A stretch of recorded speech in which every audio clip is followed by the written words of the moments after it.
அனைத்து படைகளும் வடக்கு கிழக்கில் வெளியாகிய எச்சரிக்கை. விடுதலை புலிகளை நிராயுதபாணியாக்குவதற்கு முன்னின்று செயற்பட்டவர் லக்ஷ்மன் கதிர்காமரே. விரைவில் முடக்கப்படவுள்ள ஸ்ரீலங்கா விடுக்கப்பட்ட எச்சரிக்கை. தமிழர் தாயகத்தில் ஆழமாக வேரூன்றும் இந்திய கோடீஸ்வரர் வழங்கப்பட்டது அனுமதி. இறுதிப் போரில் அமெரிக்காவின் சதி, 9 கப்பல்களை அழிக்க இரகசிய உதவி. பிரதான சூத்திரதாரி ரணிலே அம்பலப்படுத்திய சஜித். வடக்கு கிழக்கில் இந்திய படைகள் மட்டுமன்றி அனைத்துலக படைகளும் தரையிறங்குவதற்கான வாய்ப்புகள் காணப்படுகின்றது என அருட்தந்தை ஜெகத் கஸ்பர் தெரிவித்துள்ளார். ஊடக நிகழ்ச்சியில் கலந்து கொண்டு கருத்து தெரிவிக்கும் போதே அவர் இந்த விடயத்தை குறிப்பிட்டுள்ளார். மேலும் இன்று குஜராத்தி வடக்கு இந்திய மார்வாடிகளின் பொருளாதார அட்டூழியம் மற்றும் மேலாதிக்கங்கள் தமிழகத்தில் விரிந்து வருகின்றது. இந்த சூழலை பார்க்கும்போது அதற்கு எதிரான ஒரு கலகம் என்றாவது ஒரு நாள் வரத்தான் போகின்றது. அப்படி வரும்போது முள்ளிவாய்க்காலில் நடந்தது போன்ற கொடூரம் தமிழகத்தில் நடக்காது என்பதற்கு எந்த உத்தரவாதமும் இல்லை. இதேபோன்று 2ஆம் உலகப் போரிற்கு பிறகு ஐரோப்பிய நிலப்பரப்பில் இனி அமைதிதான், சண்டை இல்லை என்று எல்லோரும் நம்பியிருந்தோம். ஆனால் 21ஆம் நூற்றாண்டில் உக்ரைன் போர் எல்லாவற்றையும் தவிடுபொடியாக்கிவிட்டது. அதேபோன்றுதான் வடக்கு கிழக்கில் மீண்டும் ஒருமுறை இந்திய படைகள் மட்டுமன்றி அனைத்துலக படைகளும் தரையிறங்குவதற்கான வாய்ப்புகள் காணப்படுகின்றது. ஸ்ரீலங்காவின் முன்னாள் வெளிவிவகார அமைச்சர் லக்ஷ்மன் கதிர்காமர் தமிழீழ விடுதலை புலிகளை நிராயுதபாணியாக ஆக்குவதற்கு முன்னின்று செயற்பட்டவர் என ஸ்ரீலங்காவின் தற்போதைய வெளிவிவகார அமைச்சர் அலி சப்ரி தெரிவித்துள்ளார். தமிழீழ விடுதலை புலிகள் இன்று நிராயுதபாணியாக மாறுவதற்கு லக்ஷ்மன் கதிர்காமரின் அன்றைய செயற்பாடுகளே காரணம் என்றும் தெரிவித்துள்ளார். அத்துடன் விடுதலை புலிகள் நிதி வசூலிக்கின்ற நிலையையும் லக்ஷ்மன் கதிர்காமர் இல்லாது ஒழித்திருந்தார் எனவும் ஸ்ரீலங்கா நாடாளுமன்றில் வைத்து பகிரங்கமாக தெரிவித்துள்ளார். இவை அனைத்தும் நட்பு நாடுகளின் உறவுகளை பேணியதாலேயே சாத்தியமானதாகவும், எனவே சர்வதேச நாடுகளுடன் பகைத்து கொள்ளாமல் தொடர்ந்தும் நட்புறவுடன் செயற்பட வேண்டும் என்றும் தெரிவித்துள்ளார். அதேவேளை லக்ஷ்மன் கதிர்காமர் அவரது காலத்திலேயே தமிழீழ விடுதலை புலிகளை ஒட்டுமொத்தமாக தடை செய்வதற்கான பாரிய செயற்பாடு ஒன்றை மேற்கொண்டிருந்ததாகவும், அவை அனைத்திற்கும் அவரே தலைமை வகித்து செயற்பட்டமையாலுமே கடந்த 2009ஆம் ஆண்டில் யுத்தத்தை முடிவுக்கு கொண்டு வருவதற்கு பெரும் உதவியாக இருந்தது எனவும் தெரிவித்துள்ளார். இதேவேளை சீனா இலங்கையின் முக்கியமான நண்பன் என்றும் சர்வதேச அரங்கில் இலங்கையின் பாதுகாப்பிற்காக முன்னின்றது என்றும் தெரிவித்துள்ளார். அது மட்டுமன்றி சீனா எமக்கு மிகவும் முக்கியமானது, அவர்கள் எமது வரலாற்று நண்பர், எமது பாதுகாப்பிற்காக சர்வதேச சமூகத்தில் நமக்காக நின்றார்கள். யுத்தத்தின் இறுதியில் ஆயுதங்களை வழங்கி மீண்டும் ஒரு பெரும் பயங்கரவாதி உருவாகுவதை தவிர்க்க வழிவகுத்தனர். நாம் அவர்களுடன் ஒத்துழைக்க வேண்டும், நாம் அனைவரும் ஒன்றிணைந்து செயல்பட வேண்டும் எனவும் ஸ்ரீலங்கா நாடாளுமன்றில் வீரப்பிரதாப பேச்சுக்களை வாரி இறைத்துள்ளார். எதிர்வரும் மார்ச் மாதம் 1ஆம் திகதி முதல் நாடு முடக்கப்படும் என துறைமுக தொழிற்சங்க கூட்டமைப்பின் உறுப்பினர் ஷியாமல் ரத்னநாயக்க தெரிவித்துள்ளார். புதிய வருமான வரிச்சட்டத்திற்கு எதிராக கொழும்பில் இடம்பெற்ற ஆர்ப்பாட்டத்தின் போதே அவர் இதனை குறிப்பிட்டுள்ளார். அரசாங்கத்தினால் நடைமுறைப்படுத்தப்பட்டுள்ள வருமான வரிச்சட்டம் உடனடியாக நீக்கப்பட வேண்டும் என கோரிக்கை விடுத்தார். அவ்வாறு செய்யாவிட்டால் மார்ச் 1 திகதியிலிருந்து நாட்டை முடக்குவோம் என அவர் எச்சரிக்கை விடுத்துள்ளார்.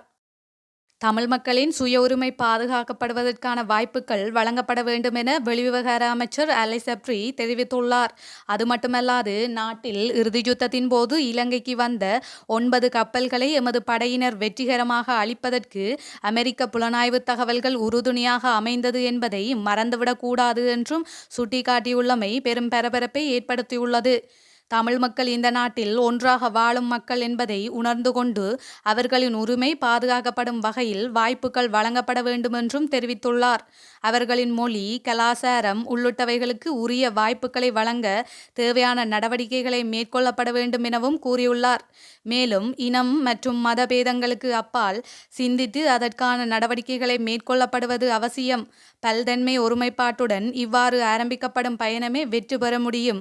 அதன் மூலமான பொருளாதார முன்னேற்றமே நிலையானதாக அமையும். நாட்டில் இறுதி யுத்தத்தின் போது இலங்கைக்கு வந்த 9 கப்பல்களை எமது படையினர் வெற்றிகரமாக அழிப்பதற்கு அமெரிக்க புலனாய்வு தகவல்கள் உறுதுணையாக அமைந்தது என்பதை மறந்துவிடக்கூடாது.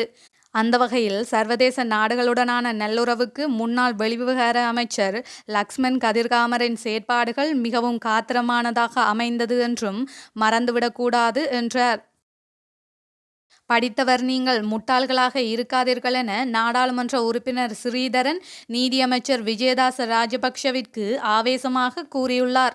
நாடாளுமன்றில் இன்றைய தினம் கருத்து தெரிவிக்கும் போதே அவர் இந்த விடயத்தை குறிப்பிட்டுள்ளார்.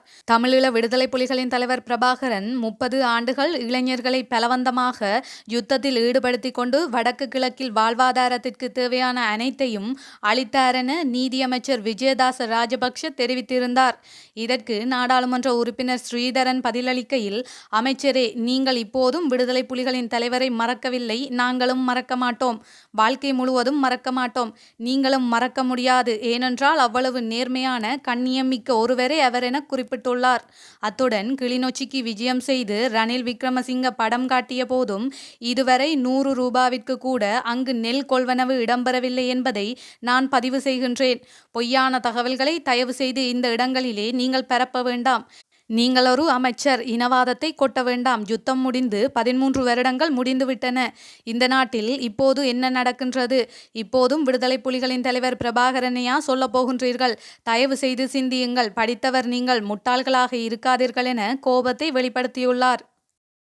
வடக்கில் 2 காற்றாலை மின் உற்பத்தி நிலையங்களை அமைக்க இலங்கை முதலீட்டு சபை இந்தியாவின் அதானி கிரீன் எனர்ஜி லிமிடெட் நிறுவனத்திற்கு அனுமதி கடிதத்தை வழங்கியுள்ளது. மன்னார் மற்றும் பூநகரியில் 442 மில்லியன் அமெரிக்க டாலர் முதலீட்டில் இந்த காற்றாடி மின் உற்பத்தி நிலையங்கள் அமைக்கப்பட உள்ளன. இத்திட்டத்தின் மூலம் 2 ஆண்டுகளில் 350 மெகாவாட் மின்சாரம் தேசிய மின் தொகுப்பில் சேர்க்கப்படும் என இலங்கை முதலீட்டு சபை தெரிவித்துள்ளது. அதிபர் ரணில் விக்ரமசிங்க பைத்தியக்காரத்தனமாக செயல்படுகின்றார் என எதிர்க்கட்சித் தலைவர் சஜித் பிரேமதாச தெரிவித்தார். யாழ்ப்பாணம் மானிப்பாய் பிரதேசத்தில் இன்று இடம்பெற்ற பிரசார கூட்டத்தில் கலந்து கொண்டு உரையாற்றும் போதே அவர் மேற்கண்டவாறு தெரிவித்தார். மேலும் உரையாற்றிய அவர், அதிபர் பைத்தியக்காரத்தனமாக பேசுகின்றார், தேர்தலே இல்லையென அறிவித்து பைத்தியம் பிடித்தவர் போல் நடந்து கொள்கின்றார். தேர்தல் இல்லையென்றால் இல்லாத தேர்தலுக்கு ஐக்கிய தேசிய கட்சி வேட்புமனு தாக்கல் செய்தது எவ்வாறு? வேட்புமனு தாக்கல் செய்யும் திகதியும் அறிவிக்கப்பட்டு தேர்தலை நடத்தும் திகதியும் தீர்மானிக்கப்பட்டதன் பின்னர் அதிபர் பைத்தியக்காரத்தனமாக பேசி கிறுக்குத்தனமாக நடந்து கொள்கின்றார். இந்த நாட்டில் ஜனநாயகத்தை சீர்குலைத்து தேர்தலை நிறுத்துவதற்கு பிரதான சூத்திரதாரியாக செயற்பட்டவர் வேறு யாருமல்ல, அதிபரே என்றார். கல்வி அமைச்சினுள் அத்துமீறி பிரவேசித்த குற்றச்சாட்டில் அனைத்து பல்கலைக்கழக மாணவர் ஒன்றியத்தின் அழைப்பாளர் வசந்த முதலிக்கே உள்ளிட்ட சில பிக்குகள் போலீசாரால் கைது செய்யப்பட்டுள்ளனர். இன்றைய தினம் பிற்பகல் அனைத்து பல்கலைக்கழக மாணவர் ஒன்றியத்தின் அழைப்பாளர் வசந்த முதலிக்கே உள்ளிட்ட பிக்குகள் குழு ஒன்று பேரணியாக சென்று கல்வி அமைச்சுக்குள் பிரவேசித்து வளாகத்தில் போராட்டம் ஒன்றை முன்னெடுத்திருந்த நிலையில் இவ்வாறு கைது செய்யப்பட்டுள்ளனர். பத்திரமுல்லையில் அமைந்துள்ள கல்வி அமைச்சு வளாகத்திற்குள் நுழைந்து பௌத்த மற்றும் பாலி பல்கலைக்கழக மாணவர் பிக்குகள் போராட்டம் முன்னெடுத்து வருகின்றனர். இலங்கையின் பௌத்த மற்றும் பாலி பல்கலைக்கழகத்தை உடனடியாக திறக்குமாறு கோரி இந்த போராட்டம் முன்னெடுக்கப்பட்டு வருவதாக தகவல்கள் தெரிவிக்கின்றன. இதன் காரணமாக அப்பகுதியில் பதற்ற நிலை ஏற்பட்டுள்ளதுடன் அப்பகுதியில் போலீசார் குவிக்கப்பட்டுள்ளமையும் குறிப்பிடத்தக்கது. பிரபல சர்வதேச தொழிலதிபர் பாஸ்கரன் கந்தையா பயங்கரவாத தடுப்பு மற்றும் விசாரணை பிரிவிற்கு அழைக்கப்பட்டுள்ளார். இந்த அழைப்பு தொடர்பான அறிவிப்பு இன்றைய தினம் வழங்கப்பட்டுள்ளது. இந்த விசாரணைக்கான அழைப்பை கிளிநொச்சி பயங்கரவாத தடுப்பு மற்றும் விசாரணை பிரிவினர் விடுத்துள்ளனர். வாக்குமூலம் ஒன்றை பெறுவதற்காக அவர் அழைக்கப்பட்டுள்ளதாக அழைப்புச் செய்தியில் சுட்டிக்காட்டப்பட்டுள்ளது. அதன்படி அவரை நாளைய தினம் காலை 9 மணிக்கு பூநகரி வீதி குமரபுரம் பரந்தனில் இருக்கும் பயங்கரவாத தடுப்பு மற்றும் விசாரணை பிரிவு நிலைய பொறுப்பதிகாரியை சந்திக்குமாறு குறிப்பிடப்பட்டுள்ளது.